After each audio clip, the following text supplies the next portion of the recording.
Hey everybody, so today we are going to be continuing our series over rabbits.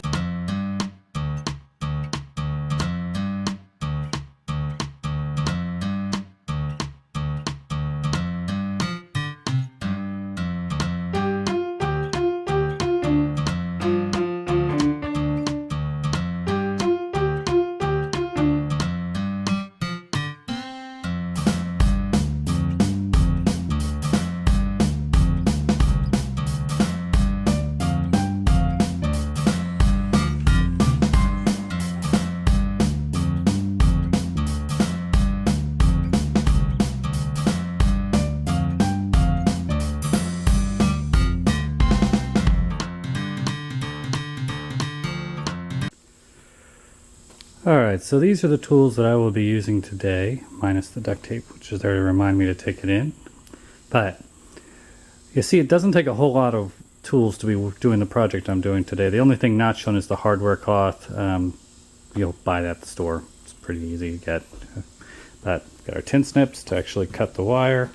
Got our reciprocating saw. That's to cut the wood boxes, drill the hole that I'll put the reciprocating saw through. And my electric stapler. This thing may be the greatest thing ever if you're doing a lot of poultry netting, putting up where you've got to drive. So this electric stapler is worth its weight. I do have a pneumatic, an air system in here, but I do not actually have a pneumatic stapler. So I use the electric one, which is great.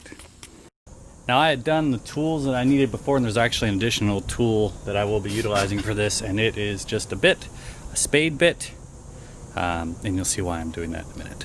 But we are continuing and going to finish the product of basically putting, for lack of a better word, poop holes into our rabbit breeder stations. As you see, I've already done it on 2. You'll see, and there's an actual side that they can get to that has the opening and then close. So we've already done it on one side. We're going to finish the job on this side. So we will take, you see I've had to actually do some cleaning because the rabbits like to poop in these, and cut open the bottom spots. So basically here, make a square, cut out some hardware cloth, put it in, and then I will put in a separator, but we'll get to that next. So.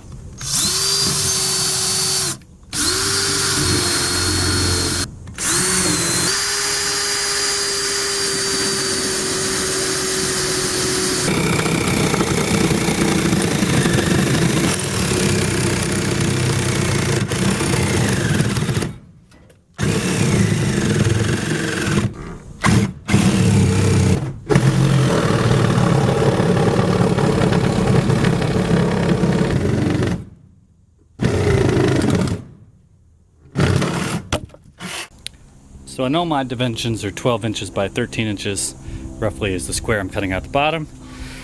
So now I cut 12 inch by 13 inch out of my hardware cloth using my tin snips.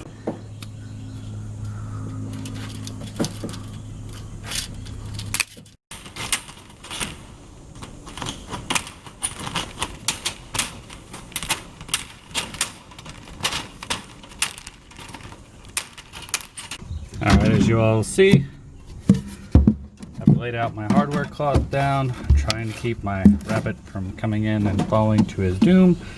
I'm about to get my stapler out, or my electric stapler out, and I'll go do this side close to the wall. I'll staple a couple to get it holding there solid, and then I'll stretch it to a couple on this side, and vice versa.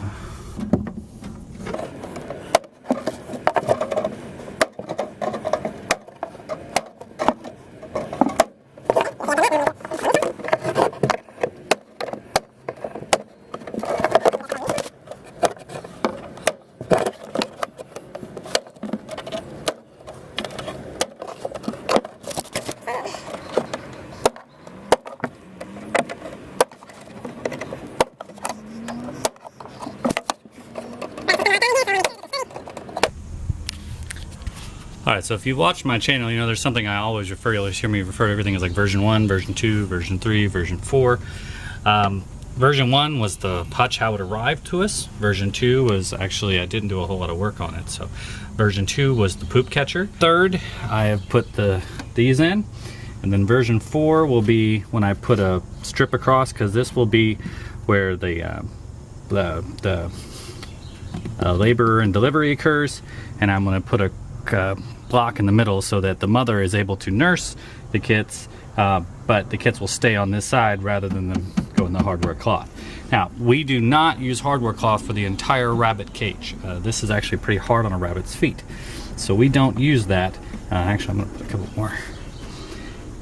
going to put a couple more staples in there, but we don't use, this is only on this side, and the rabbit can easily get into the different areas and protect themselves. Alright, so we finished the tasks of putting in the bottom, opening up the bottom area for the nesting areas for our rabbits. Now we need to make a separation. So there's a separation from where the kits will be, and where, so that the mother can have a feeding area for taking care of the kits, and then be able to separate herself from them, and then they won't go into the caged area. So that's a dilemma, but I'm willing to make it so that only the mothers can hop back and forth through that area, and the kits are therefore limited to the area of nest. So that's next on the list. I've done my measuring, so I need to cut pieces of wood that are 14 inches long, and just a little barrier. It doesn't have to be tall. It just needs to be enough where they cannot squirm across it.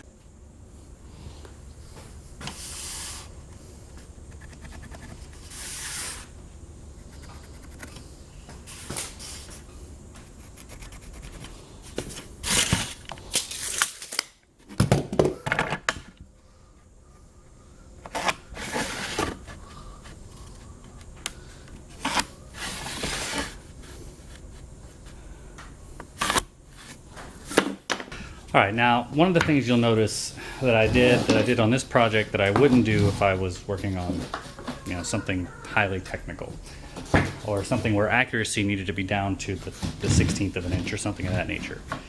You saw me do one measure, and I need to, 14 inches is the depth with which these separators need to be. And I'm basically just gonna cut these and stand them up, and then just either shoot, I'll probably, I don't know, I might cut it off, I might cut it, rip it in half. Actually, I think that's what I'll do. I'm gonna rip this in half, and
okay, so here's where I finished my 3 steps. You'll see the lips are made, so I can install them into my rabbit cages. 3 does, therefore 3 separators from the breeding area, the resting area, to the actual kitting area and laboring and delivery area. So I'm going to pre-drill 2 holes into it so it doesn't split when I install it, and then I'll install it. Here's the finished product. Thank you so much for watching our video today while I was working on the rabbit hutch. Really appreciate you taking your time out of your day to join us here on our homestead.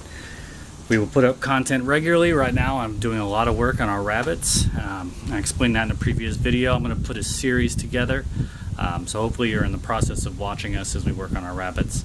I haven't done the informative episode yet. That'll probably be the next one I record.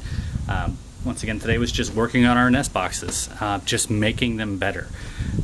Homesteading is always gradual improvements. You can always improve on whatever your plan is. There's a saying that no plan survives first contact with the enemy, and that's how homesteading is. You have a plan, and it usually partly works, but not completely. If you're lucky, it functions enough for you to finish the job with it, and then inevitably the next steps are always improving on that plan, improving on your design. So today was just making these nest boxes a little bit more accommodating, getting air in, and setting up the breeding areas so the nesting can occur. So thank you for joining us. Don't forget to like and subscribe. Click the bell for notifications. We try to do at least a video a week, sometimes two, just depends on what all I've got going on. So thank you so much and have a wonderful day. Bye.